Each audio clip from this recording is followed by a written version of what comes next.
We're here today to acknowledge the National Lead Poisoning Prevention Week. And as part of this conversation, we're going to talk about what lead is, effects on human beings, especially children, how to keep ourselves safe, and then programs that Louisville Metro provides in partnership with the multiple departments as well as community partners to stop lead poisoning here in Louisville. So first off, what is lead? Lead is a naturally occurring metal that has profound effects on human beings, especially young children. It is the equivalent, or excuse me, not the equivalent, it is a neurotoxin. And so when people are exposed to this, it's the equivalent of experiencing a traumatic brain injury.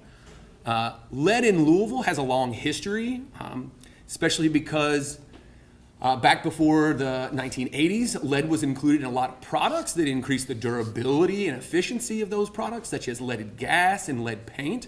Well, that has created this historic presence of lead in our living community, in our living environment, that still persists today, and people are still being exposed. I will say some of the highest risk areas that we have found lead are in pre-1978 homes. Lead exposes us through a number of different mediums.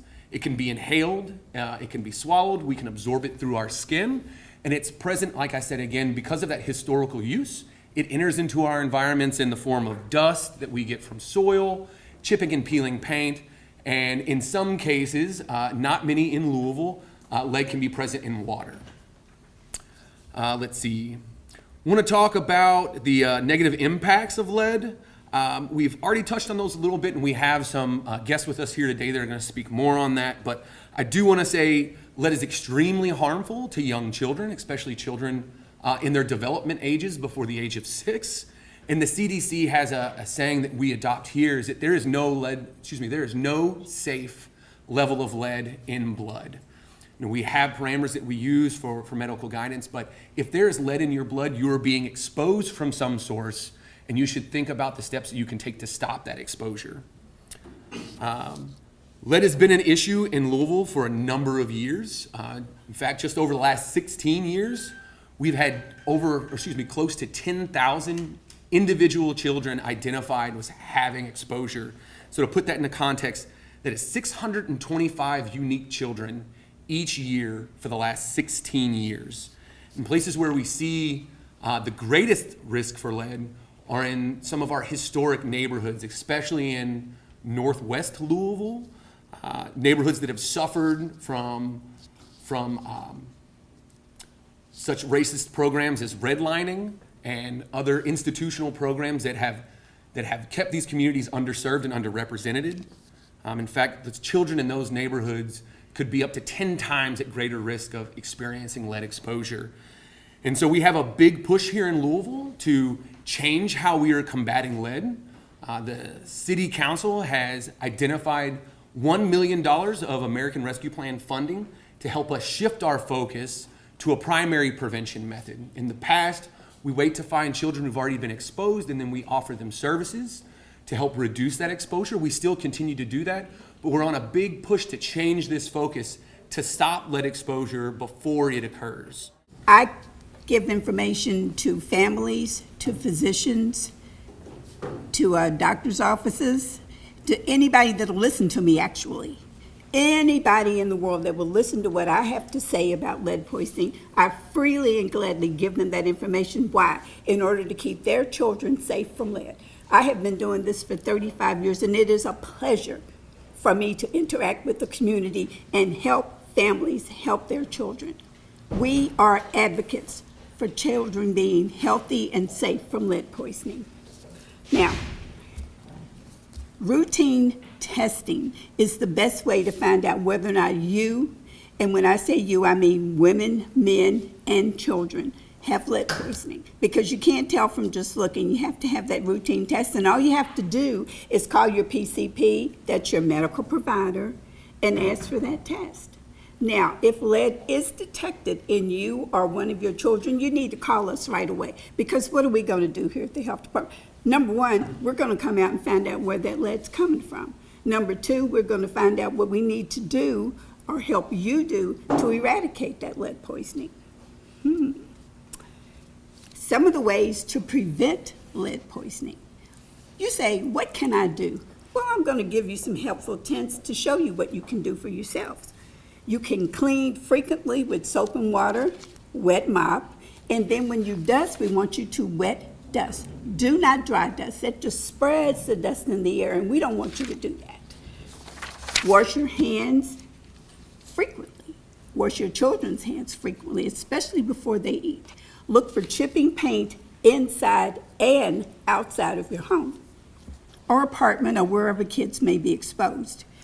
Wipe and remove your shoes before entering your home. Now, this is very important. For those of you that have dogs or cats or other animals that you have walking around your house freely, you want to clean them up too, because if you have any lead hazards outside your home, those animals will bring it inside your home and spread it quickly, especially the small children who are what? Floor children, hand and foot to mouth children. So we want to take care of those animals also. Then you want to eat healthy foods that are high in calcium, vitamin C, and iron, because children whose tummies are full with food have less ability to transfer that lead into their systems. Check to see if the Louisville Water Company has a record of any lead pipes going into your home, and then ask for a water kit. And you can do that by calling. I want you to write this down, please, if you can. Of course, 502-583-6610. Call us if you have a question about lead. We are the Childhood Lead Poisoning Prevention Program at the Louisville Metro Health and Wellness, better known to you as what? The Health Department. Please help us to help you help your children. When it comes to lead in water, we in Louisville are actually one of the best situated cities in the United States. There is no lead in our water when it leaves our Louisville Water Company facility. Now, what there can be is some historic pipes leading to your home, generally from the street going into your home, or lead soldering and lead pipes in your home, which will pick up lead before it's delivered to the faucet. I'm an assistant professor of epidemiology and director of the MPH program at the University of Louisville School of Public Health and Information Sciences. And for the past 6 years, I've been engaged in environmental lead research, specifically looking at the distribution of when and where lead poisoning occurs.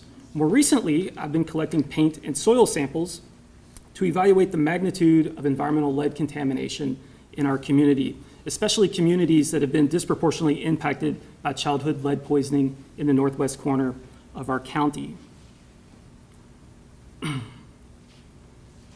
So, lead in the history of humankind goes back thousands of years, and it's been an ecological good and service for a very long time. But unfortunately, throughout the 20th century, lead was used in paint and gasoline. And while these lead-based items are now banned, the use of these products throughout the 20th century released millions of tons of lead waste directly into our environment. And of primary concern is lead paint. And we have some examples over here that I brought and Nick brought as well. And the problem with lead paint is that children can touch it. It breaks down. They can put their hands in their mouth. That paint on a friction surface can break down and become a primary constituent of house dust. And so children can expose themselves. I'm a father of 2 young children, and I wanted to carry them all the time, but at a certain point, they want to get down on the ground and crawl around, and that's normal. We want our kids to do that. And when they crawl around, they put their hands in their mouths. That's part of normal neurocognitive development. But for children that live in a lead-poisoned environment, that normal interaction with the environment that we want them to have, that becomes a source and a primary pathway for lead exposure. That activity can permanently harm them. Children under 6 are most at risk for lead exposure, but they're not the only ones. Anyone who works around lead can be at risk for lead poisoning. Pregnant women can be exposed to lead. Their unborn children can be exposed to lead in utero. If mom is exposed to a lead hazard while pregnant, she can expose the child through lead. If mom was exposed to lead early in life, when she was 2 or 3 years old, that lead that was stored in her bones can be released during pregnancy, and that lead can impact her unborn baby. This can be a risk factor for premature birth, low birth weight, and even miscarriage. This in utero lead exposure can also impact the baby's brain and nervous system. Now, once lead gets in the body, it can negatively impact almost every organ system, including the renal, reproductive, and nervous system, But for me, perhaps most concerning is lead's impact on the developing nervous system, specifically the brain. The literature is very clear that very low levels of lead is associated with poor school performance and ADHD. And sometimes I think we tend to evaluate lead poisoning as only an issue of childhood, that it won't impact us later in life, and that is certainly not the case. The literature is very clear that any lead exposure early in life can have long-lasting consequences for the rest of your life. In fact, research conducted up in Cincinnati as part of the Cincinnati Lead Study found that early life lead exposure is associated with reduced adult brain size. And sometimes these changes occur in the prefrontal cortex, this front part of our brain that's last to develop. This is a part of our brain that gives rise to our executive functions like mood regulation, decision-making, emotional control, and even our intelligence. These are all things that I want to preserve for myself, and I want you to preserve them for yourselves as well. But these are things that we certainly want to guarantee for our children. And if that's being robbed from them, from their environment, well, that is a tremendous problem. So I have a call to action, I guess, for myself and for everyone that's out there. We need to do something about this issue. For far too long in the United States, the approach has been passive surveillance, and that's fine. We need to conduct surveillance. We need to do more surveillance. When we find lead-poisoned kids, we need to document it, we need to know where they live, and we need to do something about it. But historically, we've not done much about it. So doing what we've always done will get us what we've always had, and that's hundreds of kids a year being poisoned by their environment. That's more violent crimes. That's young adults that are facing chronic health issues like renal insufficiency and hemodialysis. That's adults who have never worked because they can't think clearly to attain and maintain gainful employment. So we should all hope to do something about this. If you find a lead hazard in your home, fix it. If you don't know if you have a lead hazard in your home, find out. If you don't know what to do, call the health department. Marty Carter will certainly help you know what you should be doing. And finally, we can call our representatives, the people we vote for, and ask them, what are they doing to address this issue? It's certainly an issue that's too big for any one person to fix. We need to have systematic change, and that can only occur when our elected officials care about this pressing issue. So tonight, when I go home, like most of you, I will relax and enjoy watching Netflix on my iPad and hanging out with my family. But you should know that somewhere in our community, children are going to be put down on the floor and they're going to come into contact with lead. And that lead is going to impact their brain. It's going to grind away at their brain. It's going to grind away at their future. And that's something we should all hope to prevent. I'm a program supervisor at the Office of Housing and Community Development. Our core task is helping repairing people's homes. So we are very active in the community, fix roofs, fix furnace, fix whatever we can to preserve affordable housing and make sure that people in our community can stay living under warm, safe, and dry conditions in the city. But on top of that, we are of course also very much concerned about health issues, in particular what we're discussing today, so the lead-based hazard issues. And that's why we also have our Lead Safe Louisville program, which is created to actually remediate or even remove, if we can, lead hazards. Our program is funded by the U.S. Department of Urban and Community Development, and we are very actively reaching out to the community, also along with people here and along with the health department, to get more people applying for our grant and for our services, so that we can really help reducing these dangerous hazards. We do so also in coordination, so whenever we get people referred, children referred, children below 6, that's our target group because they're most vulnerable. That's the moment when we step in and we try to reach out and go to people's homes, test if there is indeed lead in the home, and if so, we send our contractors out to remove this. So we are very much committed to very actively at the practical level engaging and showing up to people's homes, and they're intervening, removing lead. Right now we're on a grant, but our real ambition is of course to have each year have funding coming in so that maybe in 10, 20 years from now we can make Louisville lead safe, so that our children and whoever can live under healthy environments. So that's our program. So we are specifically targeting homes built before 1978 because after 1978, lead paint stopped being applied to homes. Specifically, we focus on under age of 6, but also pregnant women, because even during pregnancy, the child can already get affected by lead. We focus on people at the income range of at or lower than 80% of area median income. So we try to focus on that group primarily. And people that apply for our grant, they must have homeowners insurance, because we're not only going to be removing or remediating the hazards, but we're also going to provide home improvements. Well, because in some cases we are replacing stuff like a door or like a window. So we're also building equity in that sense, along with reducing the hazards. But it is important that people that apply for our program do have insurance, or that we help them getting insurance, so that whatever we do at the home, that's all taken care of. So that's our program. People that are interested in applying for our program, you can reach out to me. You can call us. Our general phone number is 502-574-5850. I'll repeat, 502-574-5850, and we're actively looking to help people. So thank you very much. Thank you. Lead Safe Louisville is a fantastic program. They've been a partner of our program for many, many years. It's incredible the number of families that they can help. And what's beautiful about this program is the more families we actually help, the more homes that we improve, the more money becomes available to us to help more homes.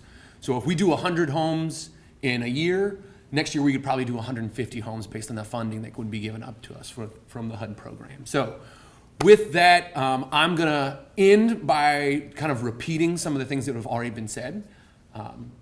Again, lead poisoning is a terrible condition that affects some of our most vulnerable and young residents in Louisville, Kentucky. The only way that we're gonna stop this is if we find where that exposure is happening and we stop that exposure before the child is exposed to it or subjected to it. So the Childhood Lead Poisoning Program will help you do that. If you or a family member are identified as having lead in your blood, we will come and help you. My ask for you is, please call us. Please let us into your home. Please help us find where the exposure is occurring, and we will put all of our resources forward that we can to help you stop that. There are no symptoms except for your child will either be lethargic, lay around, not do anything, or your child will be like the Energizer Bunny and go do-do-do-do-do-do-do-do. So look for those two things. Children that don't eat, that may not be a sign. Children will drink. Sometimes children just don't want to eat, so don't think that because your child's not eating that your child's lead poisoned, as long as your child's drinking. But remember this, if you're in doubt as to whether or not your child has lead poisoning, what do? Call your family physician, your PCP, and ask that that child be screened for lead. That's your best way. Not only children, but prenatal, ladies that are going to have babies. Get yourself screened and be sure whether or not. Let's not worry about those symptoms. Let's get that testing done. The age of the home is a primary risk factor for lead poisoning. There are pre-1950 houses all over Jefferson County, so it's not just the northwest corner of the county, and that area of risk does include parts of Old Louisville. If you go from the Shawnee neighborhood, you can go all the way down to, what's the neighborhood? The South Side neighborhood, and then from Portland to South Side, from Shawnee to Smoketown, everywhere in between. That's the big area of risk for childhood lead poisoning. Kids are lead poisoned in every zip code, in every neighborhood. We find lead poisoned kids. We just find more kids that live in homes or in neighborhoods where the majority of homes were built before 1950. But in terms of, do kids get lead poisoned in Fern Creek and J-Town? They absolutely do, and we see it every year. Sometimes we see it every day, but we know that at least over the last 15 years, almost 10,000 kids have been identified with childhood lead poisoning. The vast majority of those kids live in the northwest corner of Jefferson County. The number of children being tested, especially during COVID, dropped substantially. And this is a challenge for us. So we had instructions to stay at home. We had instructions not to go into medical offices unless you were experiencing symptoms. And that reduced the number of children that were actually being tested for lead. At the time, it was probably the lesser of two evils because we had an overwhelmed medical system that we could already not address kind of our medical needs. We have been doing our best to get those testing back up. Right now, I will say I think that we are following around 250 families roundabout, and these are families with confirmed blood lead levels, and these are families with initial tests that we are waiting to be confirmed. So that's right now what our caseload looks like. Comment was, this is something, asking your physician is something you definitely want to do, potentially because it's not going to be covered in your office. Now, I will say that Medicaid recommends screening, and a screening is a questionnaire whether or not you're at risk at 6 months, 12 months, a year and a half, and 2 years old. Medicaid also requires physical testing of blood at the age of 1 and at the age of 2, and then to do these screenings at 3, 4, 5, 6, and so on a yearly basis. I believe the American Association of Pediatrics also recommends testing at age 1 and 2. Now, whether or not your PCP is familiar with that recommendation is an entirely different conversation. That's why, like Marty Carter said earlier, you should ask your physician for the test.